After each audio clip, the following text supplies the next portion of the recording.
Welcome to icon news. నేను మీ పవన్ కృష్ణమూర్తి.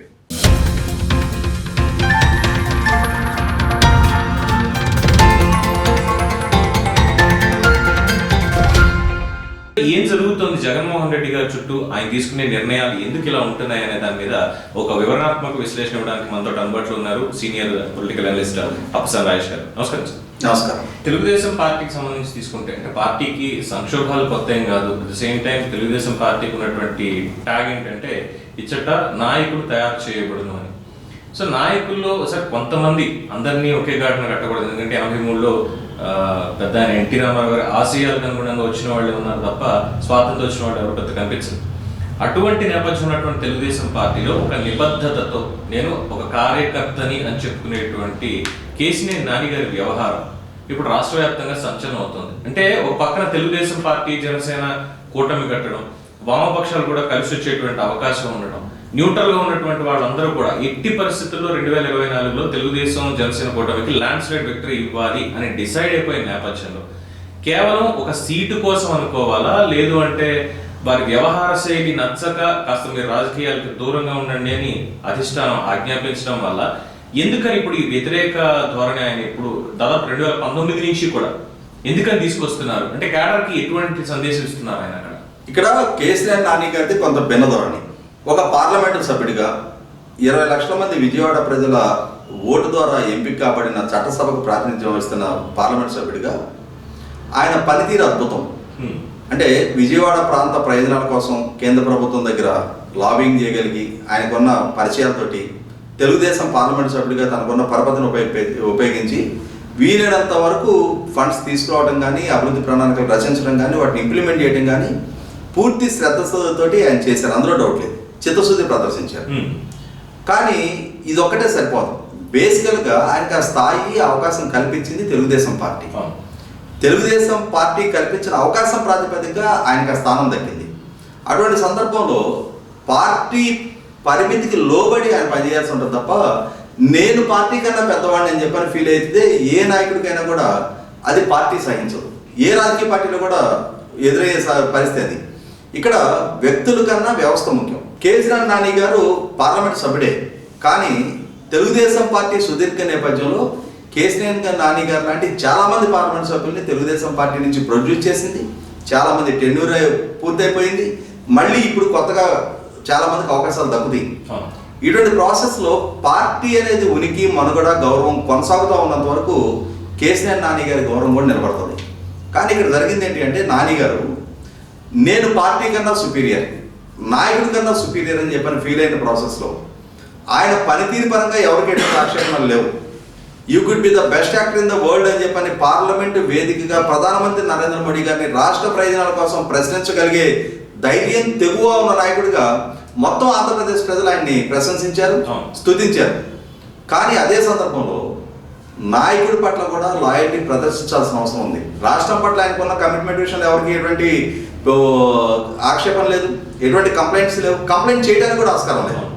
అదే సందర్భంలో ఇక్కడ బెంచ్ సర్కిల్ ఫ్లైఓవర్ కానీ, కనకదుర్గ ఫ్లైఓవర్ కానీ వీటి గ్రాంట్ల సాధనలో తెలుగుదేశం పార్టీ పార్లమెంట్ సభ్యుడిగా, విజయవాడ నుంచి ప్రాతినిధ్యం వహిస్తున్న పార్లమెంట్ సభ్యుడిగా ఆయన చొరవ 100% ప్రశంసనీయం.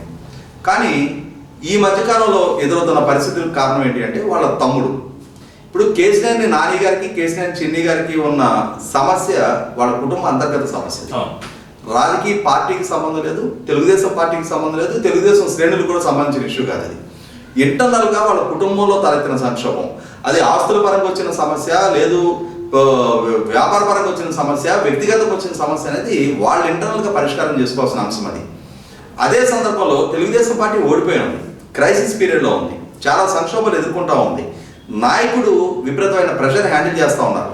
ప్రభుత్వం ఒక కక్షపూరిత ధోరణితో ఆయన మీద వరుసపెట్టి కేసులు నమోదు చేస్తూ ఉంది, జైలుకి పంపించారు.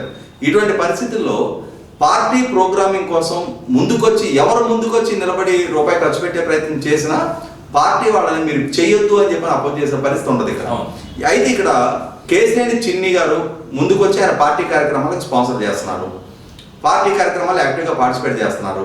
అది చేసే ప్రాసెస్లో ఈయన్ని మీకు రీప్లేసర్గా మేము ప్రమోట్ చేస్తున్నామని చెప్పి పార్టీ డెసిషన్ తీసుకోలేదు కదా. మీరెందుకు ఇన్సెక్యూరిటీగా ఫీల్ అవుతున్నారు? ఆయన ఉనికిని మీరెందుకు అభ్యంతర పెడుతున్నారు? రేపు రోజున పార్టీ ఆయన్ని ఏ విధంగా ప్లేస్ చేసుకోగలుగుతుంది అనేది పార్టీ డెసిషన్. అది మీ స్థానం, మీ స్థాయి, మీ గౌరవానికి అయితే పార్టీ ఎక్కడ భంగం కలిగించలేదే. మీరెందుకు ఆయన ప్రాతిపదికగా పార్టీ మీద నిత్యం విరుచుకుపడతా ఉన్నారు? ఇవాళ పార్లమెంట్ సభ్యుడిగా 7 అసెంబ్లీ స్థానాల పరిధికి మీరు రిప్రజెంట్ చేస్తా ఉన్నారు. మీరు పార్లమెంటు మెంబర్గా మీరు ప్రాతినిధ్యం వహించే ప్రాంతంలో 7 అసెంబ్లీ స్థానాలు ఉంటాయి. ఆ అసెంబ్లీ స్థానాల పరిధిలో ఎమ్మెల్యేలు ఉంటారు, ఇన్ఛార్జీలు ఉంటారు.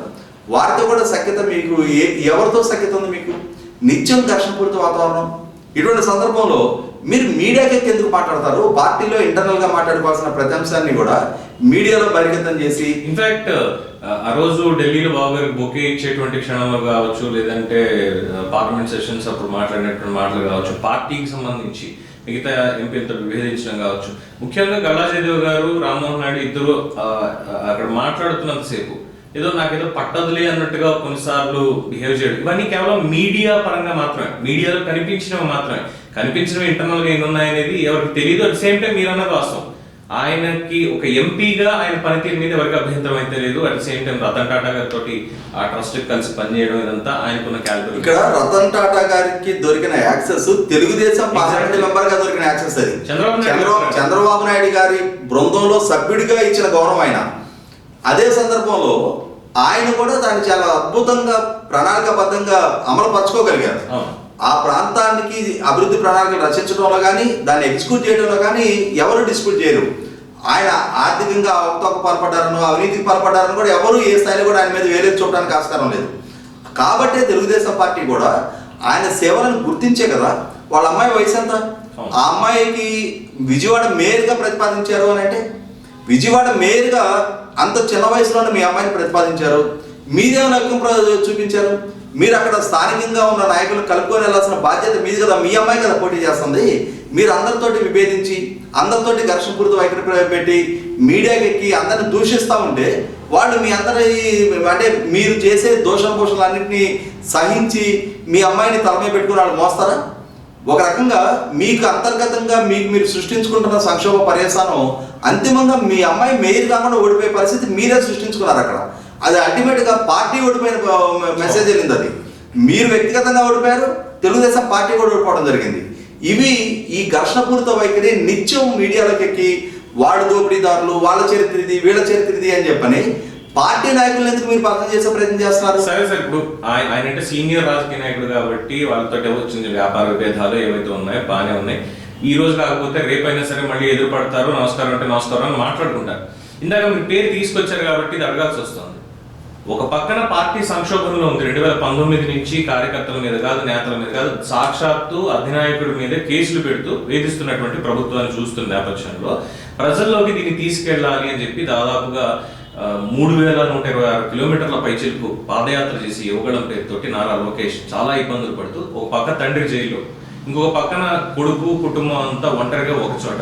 ఈ మధ్యలో ఆ మానసిక స్థితి కానీ ఆయన చూపిన పరిణితి కానీ ఇవన్నింటినీ పట్టించుకోకుండా నేను కార్పొరేటర్గా గెలిచాను, మా నాన్నగారు ఎంపీగా 2 సార్లు గెలిచారు, అసలు ఏమీ గెలవని లోకేష్ మా నాన్నగారు ఎంపీగా ఉన్నటువంటి నియోజకవర్గంలో ఈ పని చేయడానికి ఆయనకి ఏంటి సంబంధం అని అడగడానికి ఆయనకి ఏంటి సంబంధం అని మాట్లాడినటువంటి వాళ్ళు రేపు పొద్దున తెలుగుదేశం పార్టీకి యువ నాయకత్వం కింద ఎలా ప్రొజెక్ట్ చేసుకుంటారు? అసలు నేను చెప్తుంది అదే.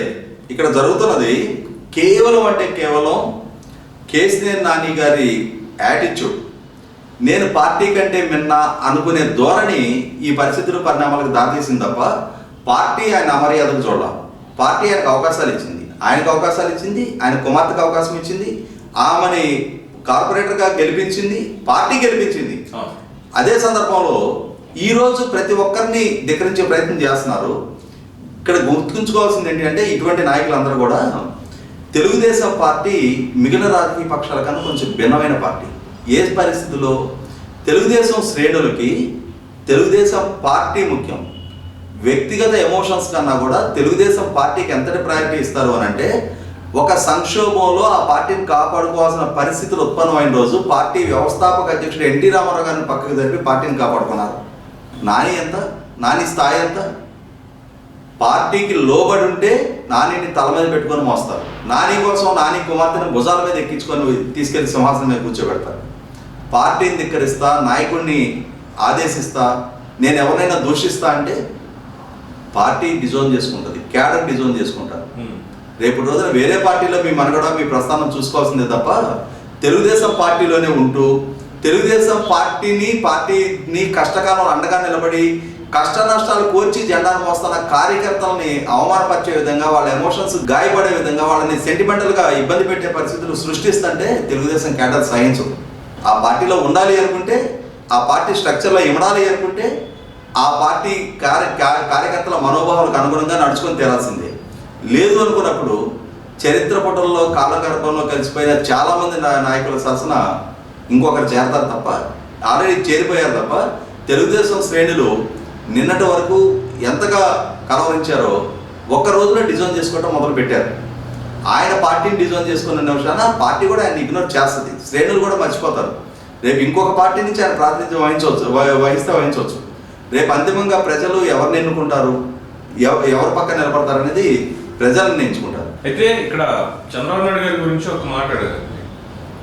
రామసుబ్బారెడ్డి గారిని, అలాగే ఆదినారాయణ రెడ్డి కుటుంబాన్ని, కేఈ కోట దానికి సంబంధించిన ఆ కుటుంబాలు, అంటే ఫ్యాక్షన్ ఏరియాలో ఉన్నటువంటి వీళ్ళని కావచ్చు, లేదంటే అదే విజయవాడకు సంబంధించి వంగవీటి దేవినేని కుటుంబాన్ని కలపడం కావచ్చు, ఇలాగా రాష్ట్ర వ్యాప్తంగా చాలా పెద్ద పెద్ద ఇన్సిడెంట్స్, ఈ ఫ్యాక్షన్ రాజకీయాలు వీటిల్లో తలమునకలైపోయినటువంటి అనేక కుటుంబాలను కలిపిన చంద్రబాబు నాయుడు గారు ఈ నియోజకవర్గానికి ప్రత్యేకంగా సంబంధించి ఈ నలుగురితోటే ఏదో ఉంది, లేదా ఈ ఈస్ట్ వర్గంలోనో లేదంటే వెస్ట్ వర్గంలోనో సెంట్రల్లోనో మొత్తానికి ఇలా జరుగుతుంది, ఆఖరికి ఆలగడ్డలో గొడవలు ఉన్నాయని చెప్పి వాళ్ళని కూడా తీసుకొచ్చి సెంట్రల్లో కలిపేశారు, కుటుంబాలు కలిపినటువంటి వ్యక్తి.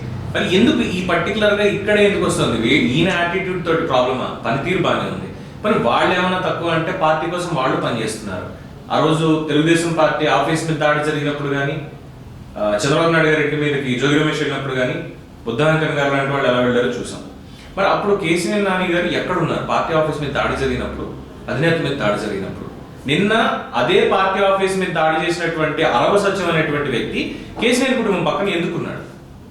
ఇక్కడ కేసీఆర్ని శ్వేత గారి పక్కన అరవ సత్యం ఉండటాన్ని, అంటే భవిష్యత్తు కేసీఆర్ గారి రాజకీయ ప్రస్థానం ఎటు జరగబోతుంది అనే దానికి ఒక సంకేతంగానే చూడాలి తప్ప, పార్టీ ఆఫీస్ మీద దాడి చేసిన వ్యక్తిని ఆ రోజు కేసీఆర్ నాని గారు ఉపేక్షించారు.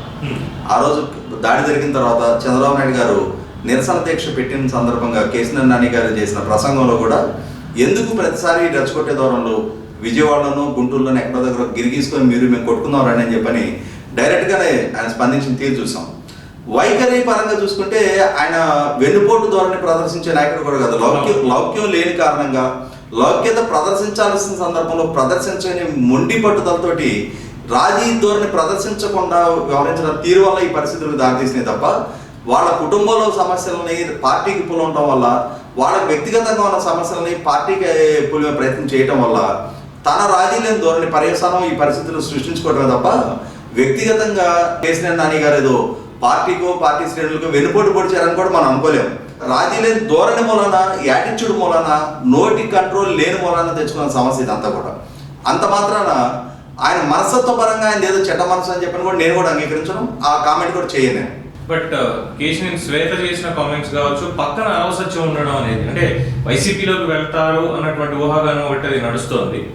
అట్ ద సేమ్ టైం ఆ రోజు ఇంత పౌరుషంగా మాట్లాడినటువంటి కేసీఆర్ నాని గారు మరి ఈ రోజు తన కుమార్తె పక్కన తల్లి లాంటి పార్టీ ఆఫీస్ మీద అధినాయకుడి మీద దాడి చేసినటువంటి వ్యక్తుల్లో ఒకరు అక్కడ ఉండడాన్ని ఎలా సమర్థించుకుంటారు? అది నాని వివరణ ఇచ్చితే రాసిన అంశం అది.